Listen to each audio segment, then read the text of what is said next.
أعوذ بالله من الشيطان الرجيم بسم الله الرحمن الرحيم السلام عليكم ورحمة الله وبركاته أنو ne adofnom yesre Allah onwi nyina mobo na onfa ne hira na dom na nasumje enwi nyina yesoda ene yeba bedin komo kakra afa ade bia yefre na reincarnation ebinom ewogidie se enipa yewu a yesan ekoba omo ni nimdie bebre na omo de sa enkyerɛkyerɛ wi akyerɛkyerɛ nkɔfo na ene yedwumadie no yefa afri onimdie ni bia yefrɛ no Hadhrat Mirza Tahir Ahmed. Hadhrat Mirza Tahir Ahmed oye Ahmadiyya Faribai ni nsia na mu ni a otoso enan ana said the Islam yebeka se khalifa a otoso enan na na ewumu a enkofo ekɔ ne nkyɛn ekobisa ne nsɛm omukobisa ne questions ana say ewumu a ono ankasa soso otu kwan kɔ baabi a enkofo eba ebebisa ne questions enti emu baako ana ene some Africans before ebinom ye asofofo edema Islam Ahmadiyyat na ebinom susu ye Islam Ahmadiyyat asum ana asɔre no emu enanofo bi ekohia no na wonum ebisa no questions enti ene question no efa eye reincarnation said dem di kan no say ana yewu a yesan ekoba asasi so ana na eno ana eye yepanyini oba abekyerɛkyerɛ mu kakra ede akyerɛ enti yenkyere ho no yenko na yenkotie anu yi a ode bema sa asem. Well, Your Honor, my question is on reincarnation. Several doctrines cite worldly events to support their belief in reincarnation. What evidence, for instance, to support that? For instance, the parallel between Abraham Lincoln and John Kennedy, JF Kennedy. Abraham Lincoln, former president of America, and John Kennedy. They're similar. Yes, there are some parallels between their life. Abraham Lincoln was reborn in the form of John Kennedy. That's For what crime had he committed? Enti opanyini ebisa asem se ebinom eta esite omuta eyi ewiase mu nsem bi na wo de agina ho e de akyerɛkyerɛ wo mu gidi a ɛwɔ reincarnation se nipa yewu a yesan ekoba na yewu a yekɔ esan ba na eno na obisa se eye opanyin no Hadhrat Mirza Tahir Ahmed ebisa se ede emfato ho na owo se yetimi yi ewiase mu nsem bi ede emfato ho ana wo ma no ye se emfato ho bi ti se the parallel between Abraham Lincoln and John F. Kennedy, a US American former president. Ana Hadhrat Mirza Tahir Ahmed Khalifatul Masih rahimahullah can say neche se opa kyerɛ sɛ Abraham Lincoln no yesan ewo no oba ewo John F. Kennedy ana enti eno ana oyi ano say ani enam ensem bi a esese some parallel between their life nti ana was ade dear boni na Abraham Lincoln eye ya nti yebewo no amanaba John Kennedy emu ana chese omu nyina ede ye serie no mosre na yenti anu ye. Abraham Lincoln deserved a much better reward than that. He was a great man, very honest person. He was. Enti ono na sem ni se Abraham Lincoln no se yɛka se yɛde ne bɛkyerɛ sɛ yɛawo no wɔ John F. Kennedy emu a no na nyɛ mfato ho a edi mu. Ɛfiri sɛ Abraham Lincoln no, he deserves a much better and higher a year. Just no, a very honest obi a ɔka nokorɛ, obi a ɔdi nokorɛ a kyerɛ sɛ yɛntimi mfa ne ntoto John F. Kennedy ho a enti sɛ yɛka sɛ yɛawo obi wɔ obi mu a na ɔno na ɔno di kan ba no ɔnyɛ that better than the second. A great hero, a man who was governed throughout his life with by noble principles. So this evidence is no evidence at all. It is stupid and laughable. Produce some solid evidence, please. Enti ɔkyerɛ sɛ saa mfato yi a nipa no bi ma no deɛ ɛnyɛ mfato ho a just edimu. It is stupid. Mfato ho a sabi ense sabi nkwase mfato ho na obi begina ba bi aye say Abraham Lincoln no ono di kan ba no ono no odimu no ye very honest no. Ye ne ba beto to John F. Kennedy hu say wono ya wo no John F. Kennedy mu a na obi a ono no on sem fata ana ye de ne ba beto to sa Abraham Lincoln no ono no odimu na oye a hero. No, according to Mirza Tahir Ahmed, no, obi a ono oye a hero no, ana ye de ne ba beto no. Emfato we de enye emfato kwantifa o say fa no to nchen o sa emfato no de enye emfato papa nti fa no to nchen na pa na ma ye emfato ho a ye betimi agina so de aka asem. Enti ono ne de onyi ntum se so obi kogina ba bi kwa ka se Abraham Lincoln ya wo no e wo John F. Kennedy mu a na che se enye emfato ho a se bi nyansa wo enye mfato ho a nimdie wom eba ne sa na chese nipa na wo ye sa mfato ho no na onim de oka.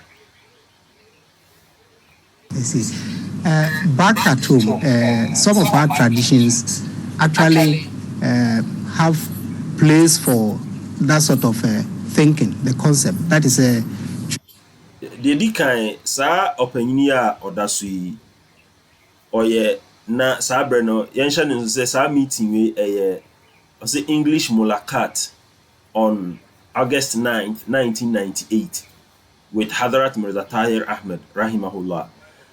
Sa nipa ya obisa question na oye MP e wo Ghana asin North and asin South MP mirror finidi ni kakra but ono nso so ka empanyimfo a ekohia Mirza Tahir Ahmed a omko bisa no question.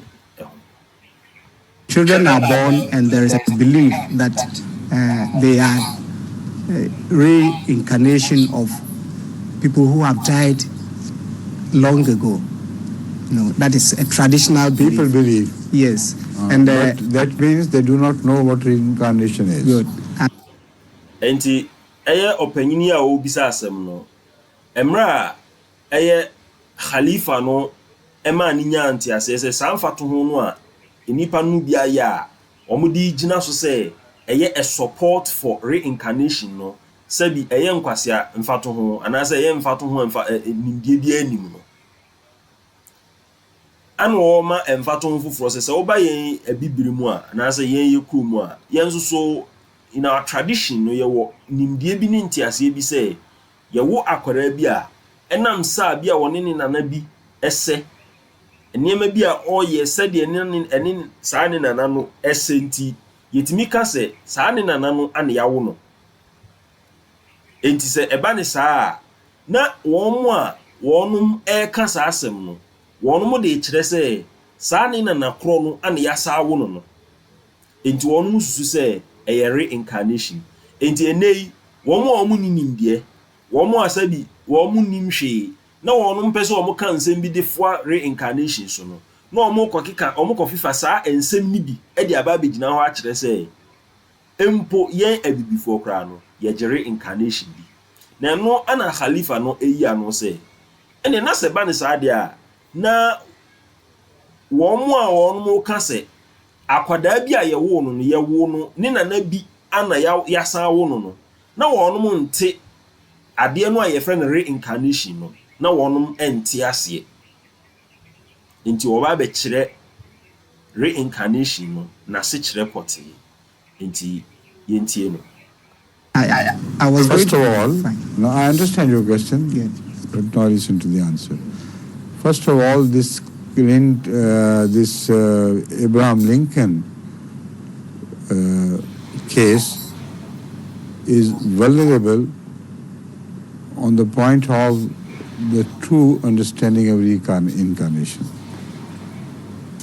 According to this philosophy of reincarnation, if someone has done good deeds, then he'll be returned to the realm of souls, and the matter will be separated from him.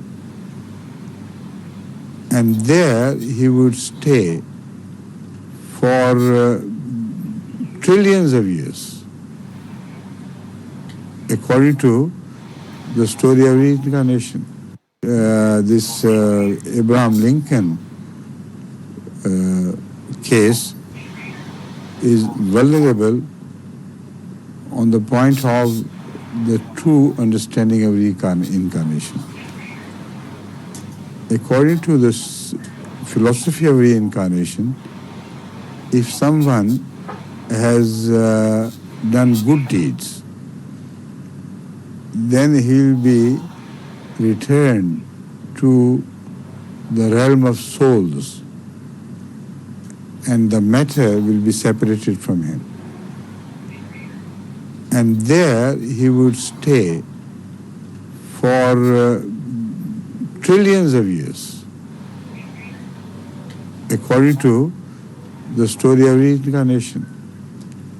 If he is quickly returned to earth, then this is going to be his punishment. And under that punishment, he cannot be reborn as a human, not to mention of F. Kennedy.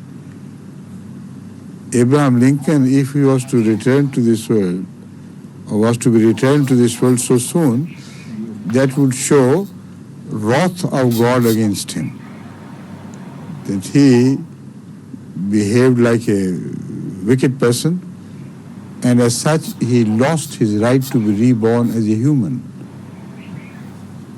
So nti enkyeremu a wɔde ma ne sɛ deɛ nti a ɛsɛ wɔn a wɔn bɛka sɛ yawo akwara bi na saa akwara no ɛyɛ ne nana bi a wɔbɛtena wiase mfie bebree bi ana yasan awo ne bi mu no wɔn ka saa na wɔn nte the concept of reincarnation ase no ɛne sɛ deɛ di kan sɛ yɛfa Abraham Lincoln asɛm no koraa mpo a wɔn ka sɛ ana wɔn gye reincarnation edi no yɛwɔ two philosophies yɛwɔ anaasɛ two school of thought nkyerɛkyerɛ mmienu ana ɛwɔ reincarnation no mu baako ɛne sɛ onipa no owu a na sɛ ɔyɛ enipa papa a Nyankopɔn de ne kɔ ne kra ne kɔ the realm of souls anaasɛ bia akra ɛwɔ a na papa no a ɛwɔ no ho no yɛyi na ɔkra no akɔtena baabi for mfie bebree trillions of years na sɛ ɛba ne sɛ onipa bi owu na sɛ yɛsan ma ne ba wiase ntɛntɛm a ɛno no ɛyɛ asotwe ana yɛde ma no sɛ obi wu na sɛ ɔkɔ ne yɛsan ma ne ba ntɛntɛm a ɛno no ɛyɛ asotwe ana yɛde ma no so obi wu na sɛ ɔkɔ na yɛma ne tena hɔ trillions of years ɛnyɛ millions of years o ɛna ɛnyɛ billions of years o ɛyɛ trillions of years yɛma ne tena hɔ mfie petepepe akyi deɛ a ɛna ne kyerɛ sɛ asase so a ɔbaeɛ no Nyankopɔn ani gye ne ho na mmom sɛ nipa ne wu na ɔkɔ na sɛ ɔsan ba ntɛm deɛ a reincarnation nti ase ɛwɔ mu nie ɛne na saa nipa no ɔnyɛ nipa papa ɔyɛ nipa bɔneni na ɛnam so ɔyɛ nipa bɔneni nti wafata Nyankopɔn asotwe ɛno nti na Nyankopɔn asa ama na ba wiase ntɛm no ɛno yɛ deɛ di kan deɛ tɔ so mmienu nso so ne sɛ nipa no esan aba ewiase ne ntɛntɛm saa ɛnam Nyankopɔn asotwe nti a ɔmma te sɛ nipa ɔmma te sɛ nipa enti sɛ yɛka sɛ Abraham Lincoln yawo no na waba wɔ John F Kennedy mu a na ɛhɔ no nyansa bi ani ɛne reincarnation ɛnkɔ efiri sɛ nipa a wadi bɔne na ɛnam bɔne no nti yɛde ne ba wiase ntɛm no yɛde ne ba wiase ntɛm a ɛyɛ asotwe nti ana yɛde ne ba na asotwe no nso sɛ yɛde ne ba a ɔmma nipa mu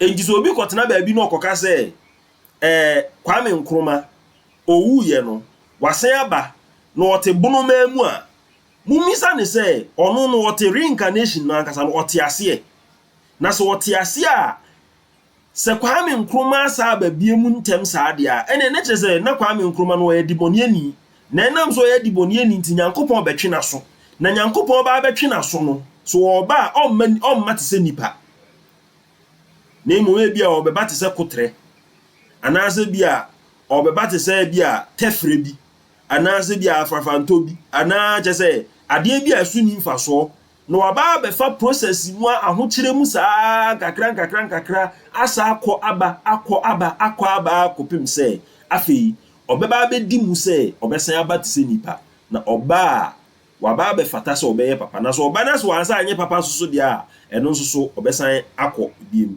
enti na kyɛ sɛ reincarnation no na se kyerɛ pa enie enti so bi ka sɛ John F Kennedy a friend say Abraham Lincoln yawo no na yawo no waba o John F Kennedy mu a na sa nipa no sabi nti ase na woni yento aso.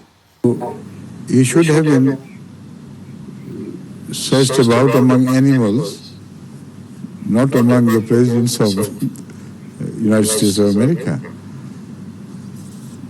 Enti ose senka Abraham Lincoln yasan awo ni bie mu a ene na nka wose yehwehwe no ewo emmoa mu nemum enye enipa mu empo kopim se obekwa koduru se wosa be president of America John F Kennedy. There is a complete contradiction between the actual theory of reincarnation and what people believe. People believe that if they have a feeling that there's similar to some past person, this is a proof that they have been reincarnated. This is absolutely untenable because so many other factors must be taken into account. If the person they resemble was a wicked man, then he should not have been born into this new personage, but should have been downgraded to the animal or even to the kingdom of even worms. Enti osi enipa ne bebre na no yenti ase a yewo ewo reincarnation ho no ene reincarnation ankasa enkyerɛkyerɛ no there is a contradiction ebo ebra enti ase a yewo no ene enkyerɛkyerɛ a efa reincarnation ho no ebo ebra if we say yewo obi na sa nipa na yawo no yesi ose enipa bi a wadi kan aba na sa nipa no na oyewudi nipa ana na oyedibonye nipa ene na nga sa nipa na yawo no o ma me nipa na emom e wo se ehwehwe no mpo efri emmoa mu te se bi a asonsono worms. This is the true concept of reincarnation, but the understanding or the belief of reincarnation no is different from the concept itself. If he was a pious person, then, as I have said, he should not have been made to return to this world for trillions of years. And I say, okoye tinini or a pious person suswa said ye wadi kan aka no ene nka yensan emane ma asasi so for about trillions of years. Yensha nenso aha ensonsunye we no Omo kasa omo ni nimdie bia no omo de kasa no muntie saa asem yi. Say the concept of reincarnation no, it is not merely thinking say yawo obi no ose obi. There be nemom the concept ne says yawo obi say nipa bi betena asase so na so ye tinini ni a na owu ekwa ne kra no betena ho for trillions of years ansana yesan de na aba asase so.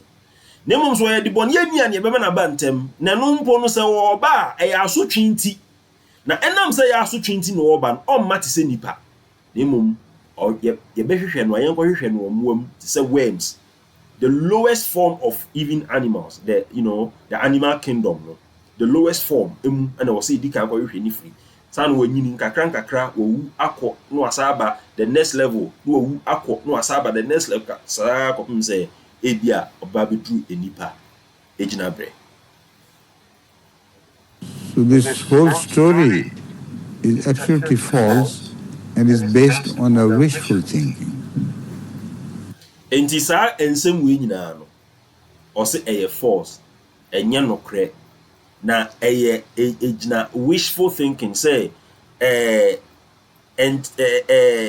entiasie bi a nimdie nim say bibi a ye yankasa ya hwehwedie bi a ye hwehwe ana ye de agina so na ye de ka bibi enye se bi a ye wo hu nimdie bi na ye de ka. It is just a wishful thinking. Me hu say the metre wishful thinking was something nemum de e kire nyina ne say entiasie ni enkyerɛkyerɛ no ani ye entiasie ye wo reincarnation ni mu. The wishful thinking arises out of one's desire to be eternal. So wishful thinking no, or say it arises out of one's desire to live eternally. Say ye pese ye tena nkwam afibonti. Onipa bi pese o tena nkwam afibonti. Na o ye nkyerɛkyerɛ say yewu a ye besan akwa aba. Yewu a ye besan akwa aba. Yewu a ye besan akwa aba. Na saa yewu a ye besan akwa aba no, enye ade ejina nimdie so. It is just a wishful thinking. Because nipa no pese o tena nkwam afibo. Everyone desires to be eternal without reforming himself so that he is made eternal in soul by Allah. Everybody wants to be eternal without earning that eternity. The result is they don't want to be held answerable for anything. They don't want to be disciplined. They just want eternity. And this theory comes to their help. They think reincarnation means it's a source, it is a system of eternalizing people. Ozi nipa nyina obia pese otena nkwam afibo. Wa bre nsusu a wonum nhwehwe se wonum be sakra won bra. Wonum nhwehwe se wonum be discipline. Wonum nhwehwe se wonum be tenetene wonum akwan. Emre nyina mu no de omo nhwehwe nyina nso nka ombenya nka ombetena nkwam afibo obia pe. Se wo bo wuo ma obia no ope bibi kura de abo. O ka kire nipa bi se de enche bia obewu ana ne bu afu. Obia pese o tena nkwam afebo na nso so no senke ye behwehwe se ye betenetene ye bra no eno de ye nhwehwe na ade a ebeboa wonum ama sa concept se ye betena nkwam afebo no ebi ene reincarnation. Enti wo mu use sa reincarnation no e de hwehwe se enipa ye betena nkwam afebo instead se nkom be reform ye omo ho na nyankopon ama wonum kra no a eti wonum munumum atena nkom afebo no eno ne de enye no no omohwehwe na mo mpese nka physically no omotena nkom afebo. Well, it is not the Hindu sages who conceived this idea. They have their internal logic, however wrong that may be, but they have their own internal logic. These people are are answerable on this head. On what principle they expect that people should be reborn? Can soul after death acquire an independent role which is godlike?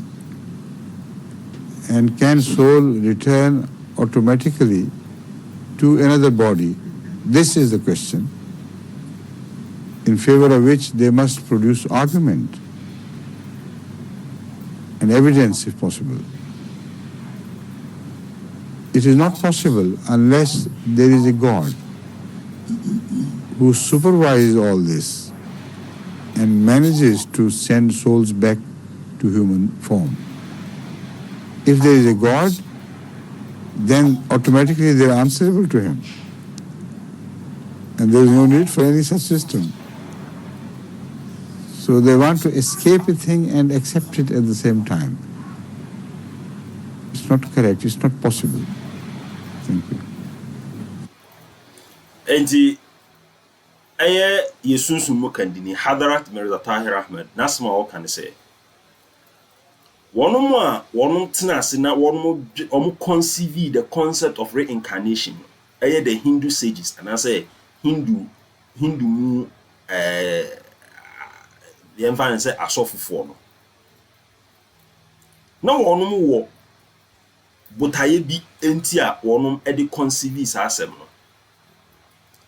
Na sa botaye no ebi te say onipa se owu a okra no ehe na eko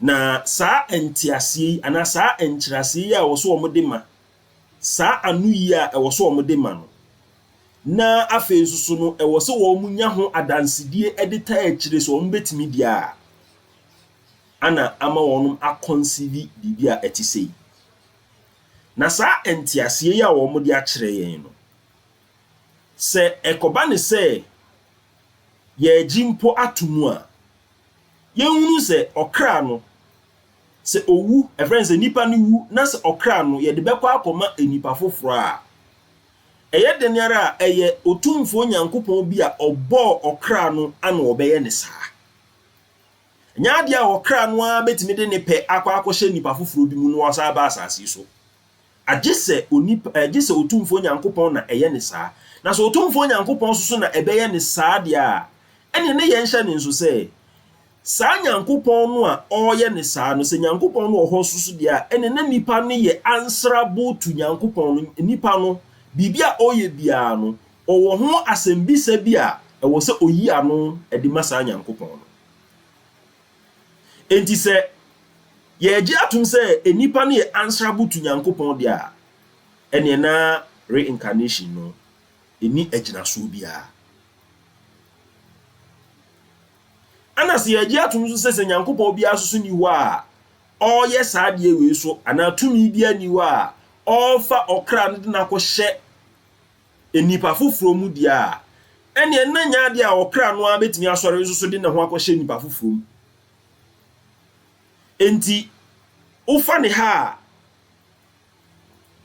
ebotugu ufa ne ha nso so a ebotugu ba bia obefa bia no reincarnation no eni agina so na asamba ko a mepese ye nyina no ye fa efri saa ade video ya ya hwe mu de adesua mepese ye nyina ye fa edi free mu ni say the concept of reincarnation no any say onipa owu na se oye nipa papa ne kra ne massa asisu echina nemum okra no the concept ni say okra no ye de no kotu baabi for trillions of years